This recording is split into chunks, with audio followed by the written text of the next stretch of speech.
Hi, Jan. Hi, Claire. How are you? Good. How are you today? I'm good. Nice and sunny. Where are you right now? I am in Portland, and I split my time between Portland, Oregon, and Denver, Colorado. And Man, those are two of my favorite cities in the US. they are great cities, and especially in the summer. Right. They're fantastic. So yeah, we're very lucky. I guess Denver's a little bit hotter than Portland in the summer, or significantly It hotter in the summer. significantly. Yep. Yeah. Portland's still cool. Still gets in the 50s at night, and maybe it'll touch 80 in the daytime. A few 90-degree days here and there, but it's pretty spectacular. You can't beat the Northwest in the I summer. know, I know. Man. Well, thank you so much for being here. I wanted to just kind of get started by sort of reading your bio for folks who don't already follow your work, and then we can kind of dive into some questions. Great. Sounds Um, good. Jan Rutherford entered the U.S. Army at age 17, weighing 114 pounds, and spent 6 years in Special Forces as a medic and A-Team executive officer and 3 years as a military intelligence officer. Jan has over 25 years of business experience and has held executive roles in business development, marketing, sales, training, product management, and as a CEO. He is the founder of Self-Reliant Leadership LLC, leads Crucible expeditions with executives and transitioning special operations veterans, and is the author of The Littlest Green Beret on self-reliant leadership. He is also the co-host of the Leadership Podcast. Jan is a dual U.S. and Irish citizen and is a senior instructor at the University of Colorado Denver Business School, where he teaches leadership to MBA students in the U.S. and Ireland. Awesome. So Yep. give me kind of some more flavor into that background. Tell me more about what I didn't just read, and also in what capacity are you Irish? I'm Irish by way of my grandmother.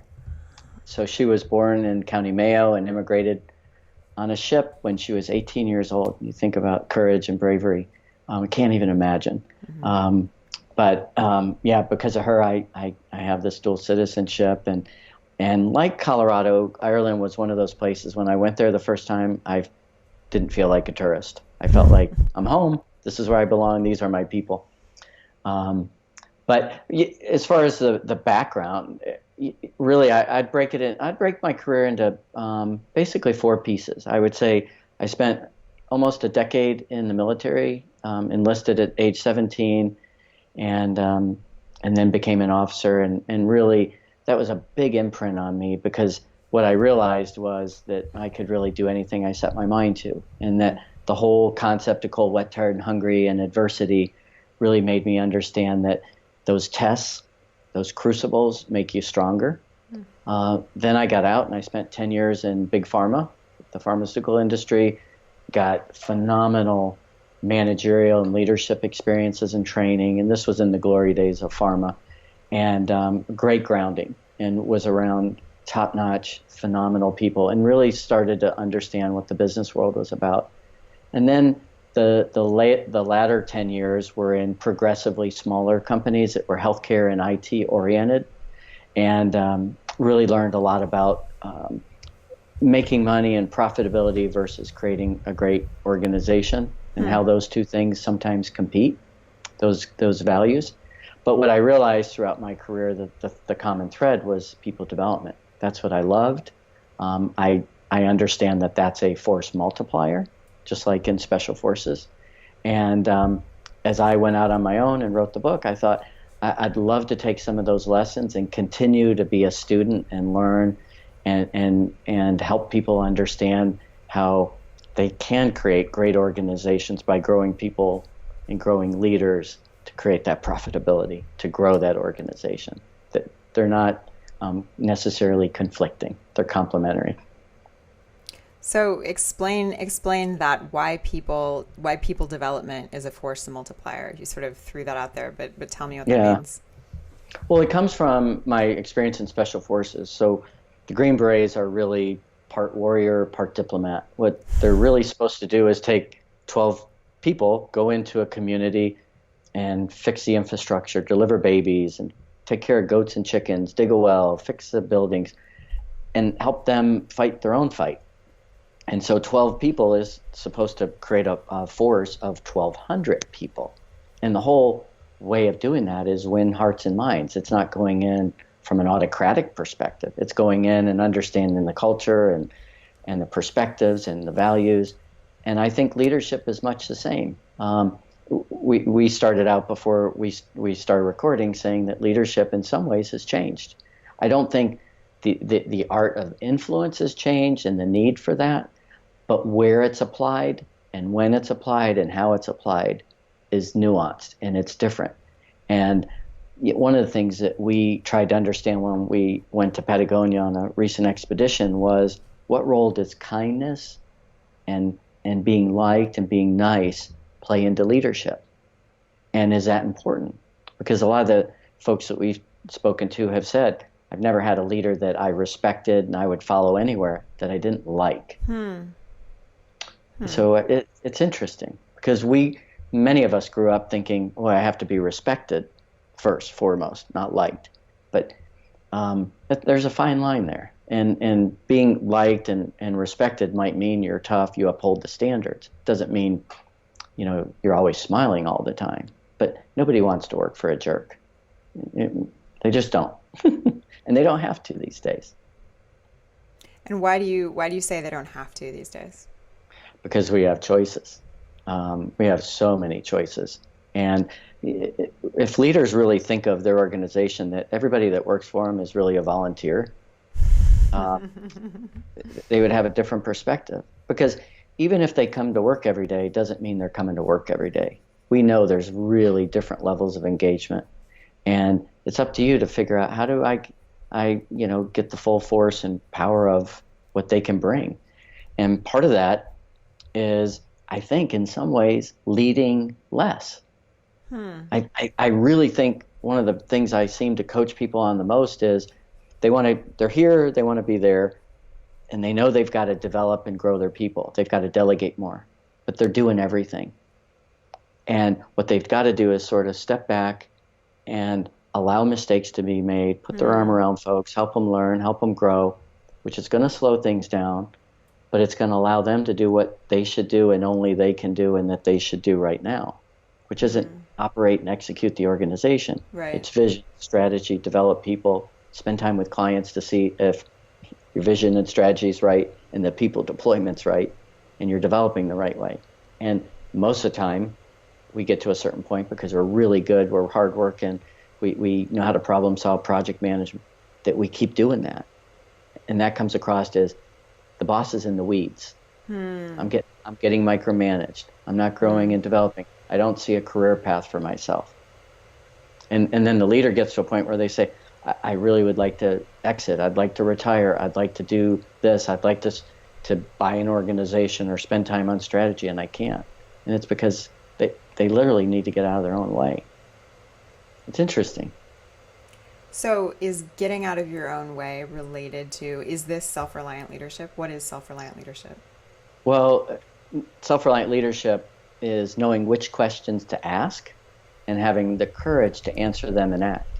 So I think it's really about having a personal responsibility, which really relates to the virtues and character, whether that be integrity or courage or fair-mindedness or justice or temperance or what transcendence. But it's really what Socrates said, know thyself. And then the next step, that's leading yourself. Leading others is really about emotional intelligence. And a big part of that is the self-awareness, knowing the self, but your effect on other people and your ability to regulate your emotions that delivers what's needed for the team.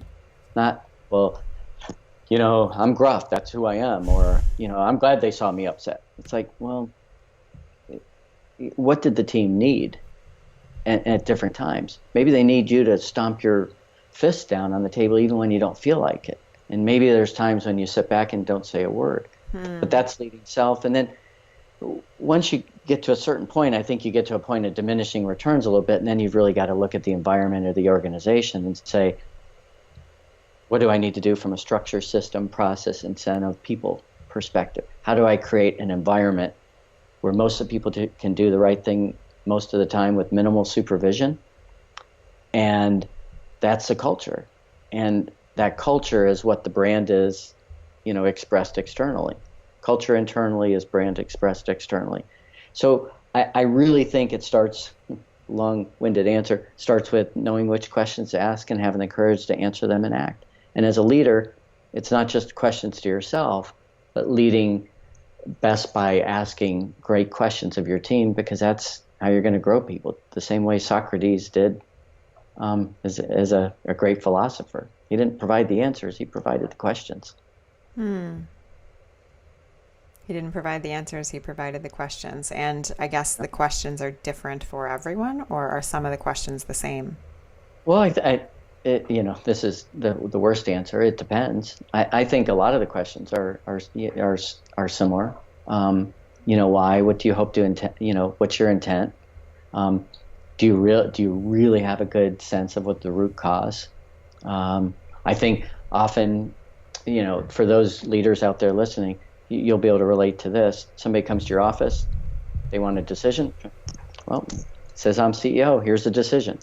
When it might be best to really ask a lot of questions, or say, what are the questions you asked before you came in here?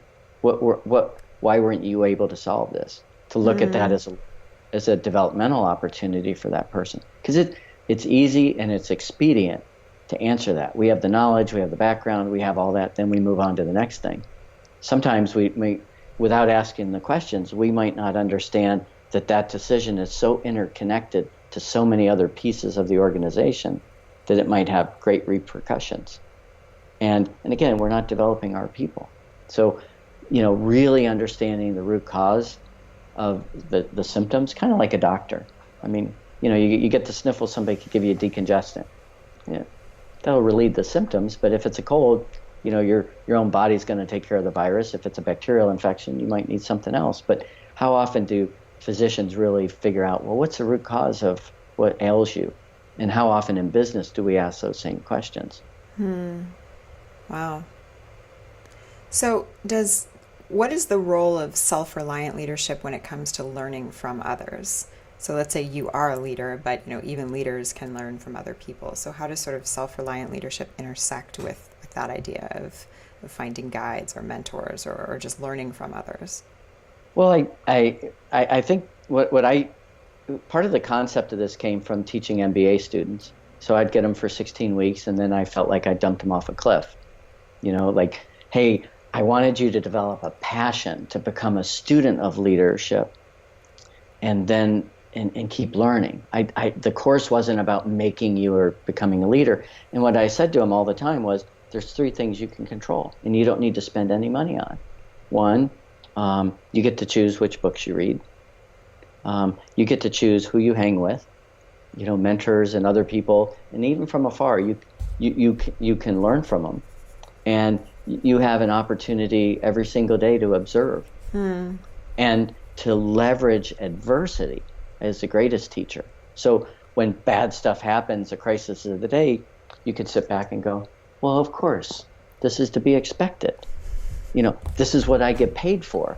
How do we tackle this and solve it, and then do what they do in the military, what's called an after-action review, take a step back and go, what did we learn from this? Very seldom in business do we take a break in the action and say, well, geez, when we executed this marketing plan, let's just talk about how it got created. What did we hit? What did we miss?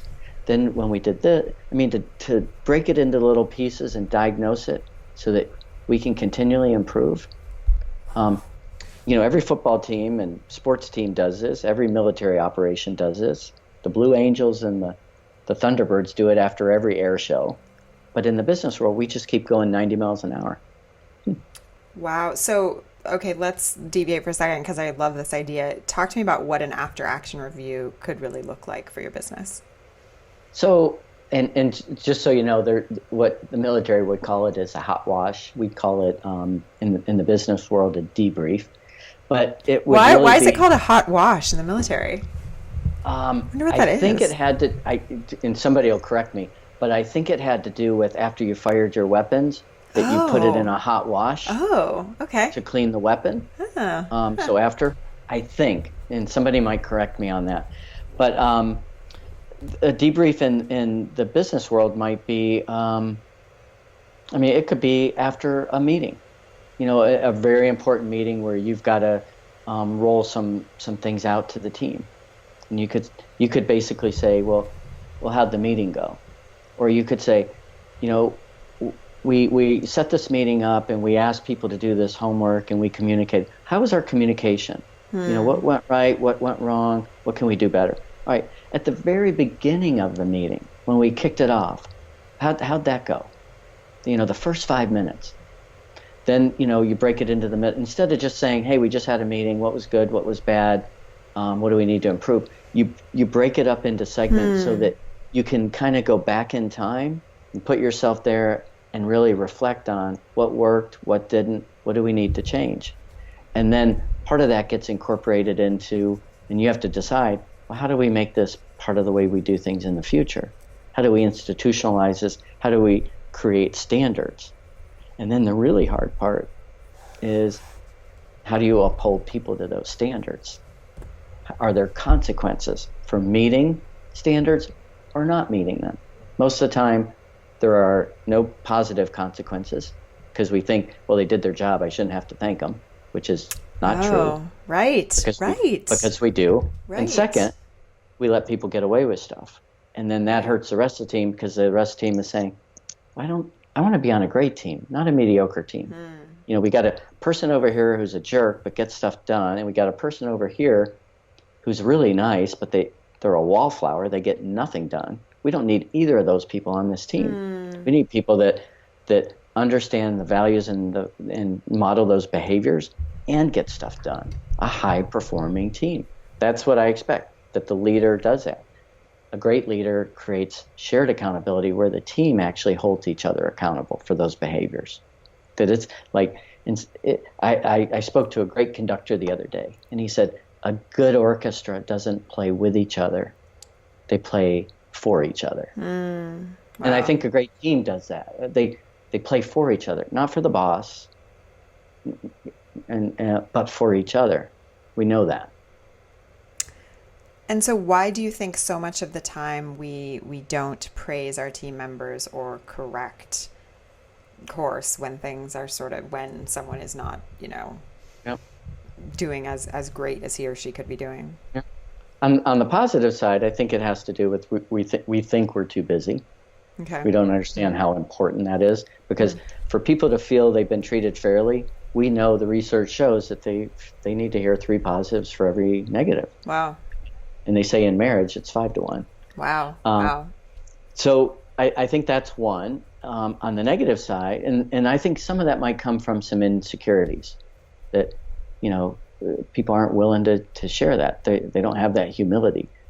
On the other side, a great deal of us fear conflict. We're conflict avoiders. Right. If I just ignore it, it'll go away. And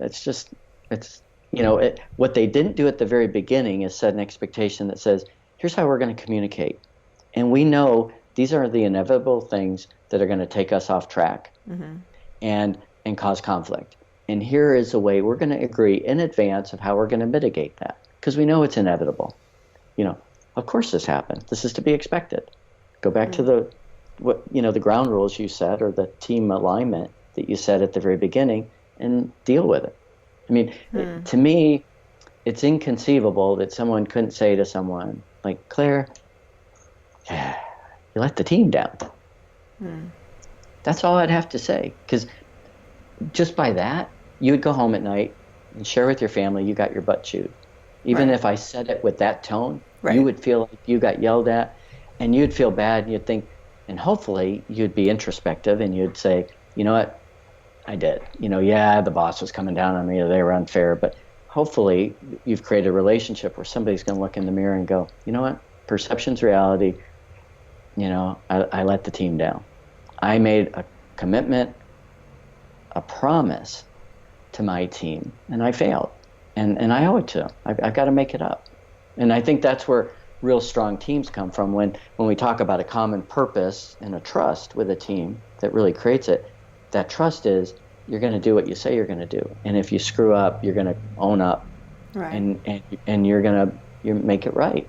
And nobody expects perfection. The conductor I spoke to recently, I said, well, is the objective in every performance a flawless performance? And he said, No, he said the rehearsal objective is a flawless performance. The performance is not about being flawless. It's about people doing the best that they can. Wow, that's so interesting. He said because there's no such thing as Wow. a flawless performance. No such thing. Wow. Wow. That's really interesting. Huh. Yeah, The rehearsal objective is a wow. Huh. yeah.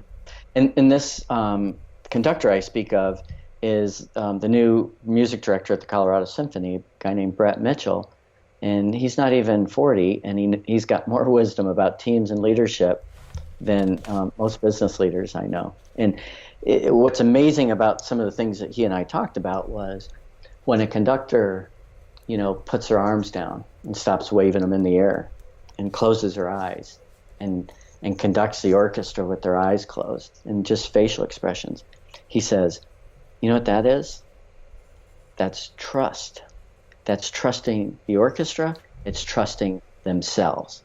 And I thought when he said that, I thought, how many business leaders are willing to put their hands down, close their eyes, and let the team perform and trust Wow. them, trust themselves. Again, I really think sometimes when we're leaders, we lead too much. We forget that leading is about teaching. And sometimes teaching is about letting people learn and grow, make mistakes, create an environment where it's okay. And I challenged a leader recently who said, my team all knows I hate surprises. I've heard that a million times. And I asked him, I said, well, what's the downside of that? I think the downside is nobody's going to bring you surprises.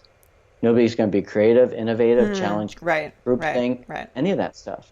I mean, they're going to be like, gosh, there's a whole bunch of stuff he doesn't like. I got to be careful. Right.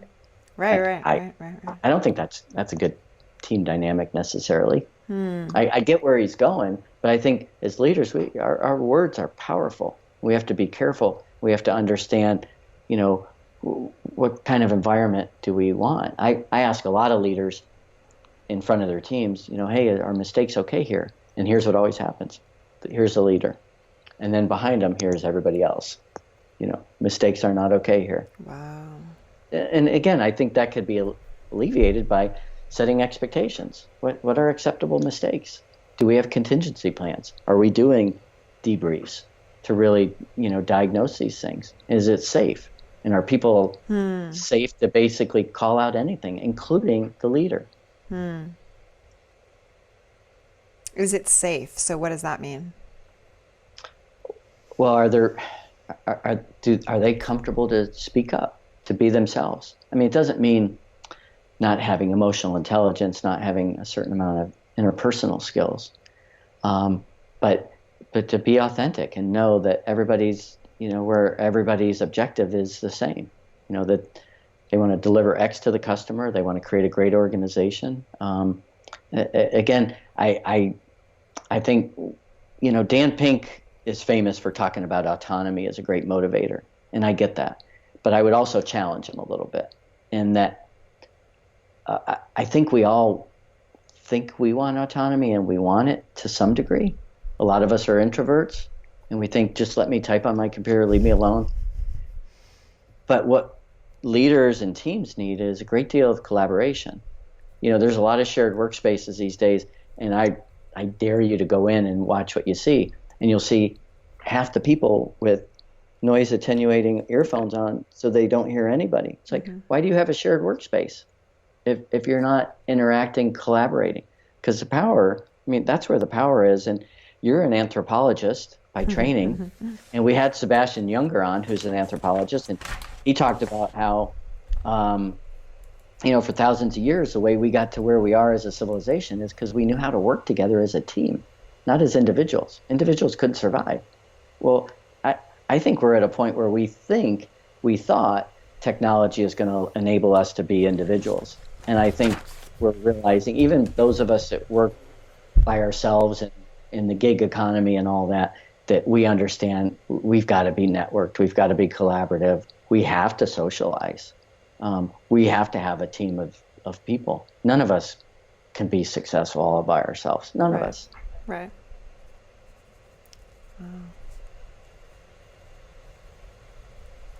I love that. Can we, let's see, I want to ask about something different now. Okay. I want to talk a little bit about sort of how your work has changed as a result of developing basically an online platform, essentially. Mm-hmm. So, as a professor, as an author, as all these things, what did it mean for you to start? I mean, the word is blogging, but blogging means so many things, I think, these days. I Mm-hmm. think blogging sort of encompasses people who run businesses that somehow touch the internet and Yeah. it's kind of, or have podcasts, or whatever it may be. So how did your work branch out to the online space? Yeah, it's a really good question. I was teaching on the ground, and I had a number of Doctor of Nursing practices in my course. And as that course expanded throughout the country from Colorado, they asked me to bring my class online. So I started teaching online. Oh. And it was interesting because I missed the on the ground, but in some ways I got to know my students better because everybody participated equally. Everybody's voice was the same amount. And I kind of knew the students better.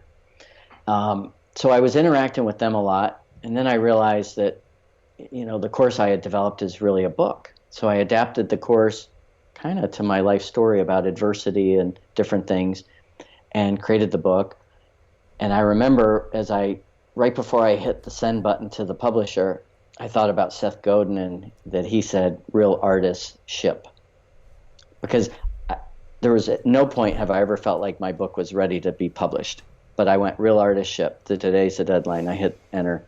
And I thought, well, there I am. I'm out there. I'm exposed. There I Totally am out there. I love it. Yeah. And then I started blogging, and for a while I had to get over the fact that I don't think I'm the best writer in the world, the most humorous or any of that.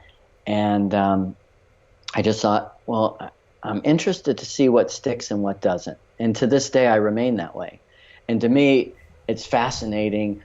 I'm looking over here at an article I wrote, and it's gotten 10,000 views, and it was an article this big. And why did that one get so much attention, and why doesn't this?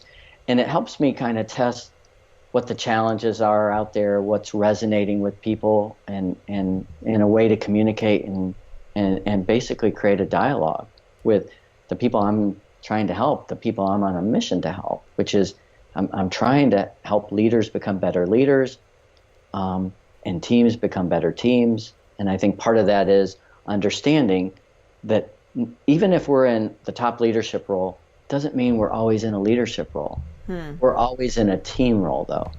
And sometimes we follow, sometimes we lead. And I think the best teams know that.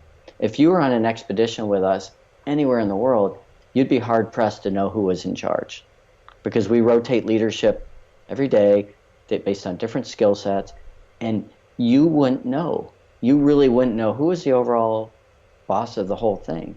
Because what we try to do, and we create the expectation right from the get-go, is, this is about a team. You've been chosen because you're selfless. You've been chosen because you have heroic aspirations beyond power and money, that you're going to go take this experience and go back into the world. And you're a little bit adventurous. You're willing to put yourself out, not just physically, but, be vulnerable, hit the send button. So tell me a little bit more about these expeditions and how they work. Yeah, so as I said in the beginning, I learned a lot in the Army being cold, wet, tired, and hungry. And in the business world, sometimes you don't see the equivalent of cold, wet, tired, and hungry for months or years. You don't see people challenged and really have their character revealed, the good, the bad, the ugly. And I thought, well, if I get people out in the wilderness, I can expedite that. I can do that and get them to step back, because that's the big problem is people have to slow down to speed up. Sort of do a Say that again? debrief. They have to slow down to speed up. They've got to debrief their own career, their own leaders, their own professional development. So as I was doing that, I also was donating a lot of time to helping veterans. And I went, wouldn't it be interesting if I got these special operations guys out in the field where they're comfortable, but they're scared to death of the business world, and I get business leaders that don't know the wilderness, but they're comfortable with the business world, what would happen? And of course, magic. I mean, it's magic, because the the the business leaders help the special operations guys understand, hey, the vocabulary is different. You don't have to have competence to be confident. Teamwork and leadership, problem solving, project management are all skills we need. Those are the big challenges. And the business leaders learn about force multiplying. They learn about after action reviews, the debriefs. They learn about pushing beyond limits. And importantly, they learn about big goals. When we're out there, the stakes are high. I mean, I'm exaggerating a little bit when I say it's life or death. What I mean is, you got to take care of each other. If you're out on the middle of a glacier in Patagonia, somebody gets hurt, it's a bad situation. Mm-hmm.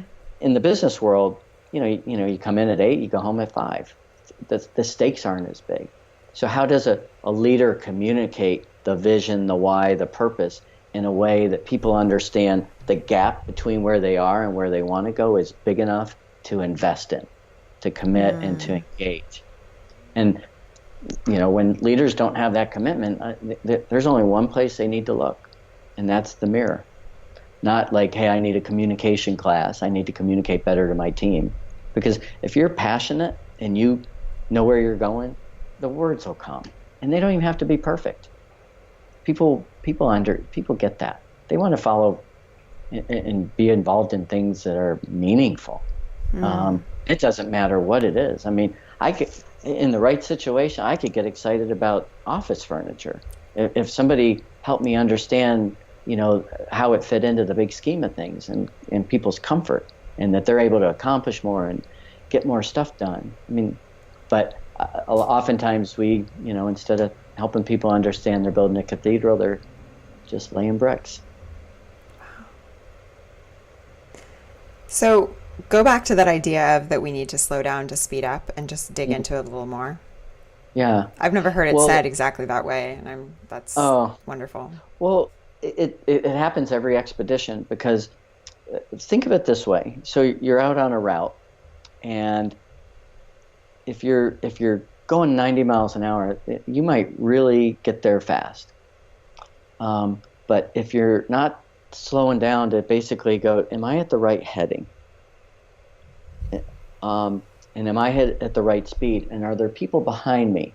And is everybody carrying the right amount of weight so that nobody's got too much energy and nobody's too drained? That's a little bit of what I mean by slowing down to speed up, that we've got to really assess the direction, the rest of the team. I can't tell you, on all these expeditions, we've never had a special operations guy take the lead and destroy everybody by going at a pace nobody could keep up. It's never happened. It's happened plenty of times with executives in the front, where they've destroyed. Yeah, they've gone, and then I'll run up there and I'll go, hey, turn around. And the person will turn around and they go, crap. Like what? He goes, nobody's behind me. He goes, I do this at work. I think everybody's behind me, and they're not, are they? Wow. And I'm like, nope. And then we got the videographer over here, and we're yelling, and we had a guy before we went to Patagonia in October, and he told the team, he said, hey guys, hey fellas, you want to go fast? Go alone. You want to go far? Go together. Wow. And it was just so profound. And he's the same guy when we're out on that glacier. We're out there and it's just gorgeous, and there's not a sign of life, because you're on a glacier and the sun's bearing down. And he goes, we're at the Poner. I said, the Poner? And he goes, yeah, we're at the point of no return. It's 3 days going that way, and 3 days, if anybody gets hurt, it's 6 days going that way. And the wind's so bad, no helicopters are going to get in here. And I thought, oh my gosh, that's the problem in the business world. We don't have pointers. We don't have a point where, like, you're all in. There's, it's as hard to go back as to go forward. The stakes are high. Like, everybody's going to take care of everyone. And we had guys that had blisters, this big on there. And guess what? They decided nobody wants to hear about it. It doesn't do any good to complain. I'm here. I've got to get there. It's my own fault I didn't break in these boots. I'm a knucklehead.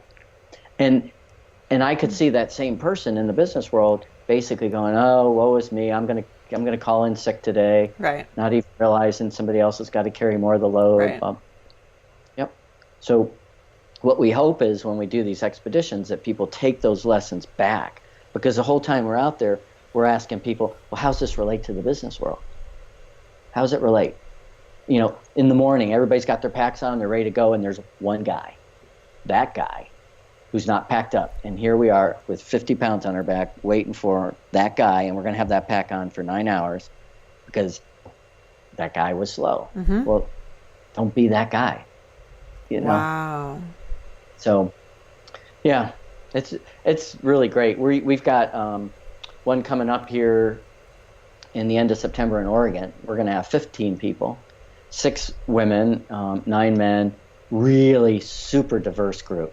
And one of the things that we're looking to do is really challenge the assumptions of diversity of thought, not just diversity of gender, but how do we, what's the power of a diverse team? How do we recruit for it? How do we maintain it? How do we manage it? What are the assumptions that we make that we don't even know we're making? And that's going to be fun. Can't wait for that one. And then next year we've got Moab, Alaska, and New Zealand. So wow, that's going to be good. Wow. It seems like such an amazing way to transform, essentially. Yeah. Yep. Yeah, that's what we hope. We hope it's a transformative experience. And, we get notes from folks, and a lot of it has to do with, risk. How, especially, it's interesting. The executives will look at the special operations guys and say, for 90 days you were in a combat zone, and you talk about making jokes right in the middle of a firefight. How do you do that? But you're scared to death to become an entrepreneur? I mean, how's that work? So the whole concept of risk is always challenged too, because we'll get on a ledge. Interesting. Yeah, and we'll get on a ledge, and somebody will be scared to death, and we'll say, "Hey, you're scared to death. How often do you take your team to the ledge, and you don't even know they're on a ledge?" Wow. You're talking about change, and this is good for the company, but you might have pulled them way out of their comfort zone. You have no idea, because one, you're assertive and aggressive, and they're introverted and highly deferential. And you can have that sense of awareness. So, I mean, those are the kind of things that we talk about out there. And again, we're students of leadership. Our subtitle of our podcast is "We Study Leaders." That's what we continue to do, and try to frame what we've learned in ways that are helpful for people. I mean, it would be great if we found and discovered the recipe for team success. I mean, we certainly can identify the 5 dysfunctions of a team, but if we start at the baseline of Lencioni's work on trust, do we even have the first inkling of how to really build trust rapidly with a team, or to fix or repair? That's a whole other matter. Really tough. Well, thank you so much, Jan. This has been so valuable. Can you tell people what you're really kind of working on right now and where people can learn more about your work? Yeah, we are at selfreliantleadership.com, and from there you can get to the leadershippodcast.com, where you can hear a guest a week, great, amazing leaders and thought leaders. And from there you can go to the Leadership Podcast Academy, where we've got a number of online courses from our organization and from others, because one of the things about podcasting that's so great is it's not just one voice. It's really creating a megaphone for multiple voices and perspectives, and that's what we really hope to share out there. So that's what we're working on, and we're working on a book to really pull together everything we've learned from the expeditions and the podcast over the past couple of years. So that'll hopefully we'll have that out next year. I love it. Well, thank you so much for being here. I really, really appreciate it. Well, thank you, Claire.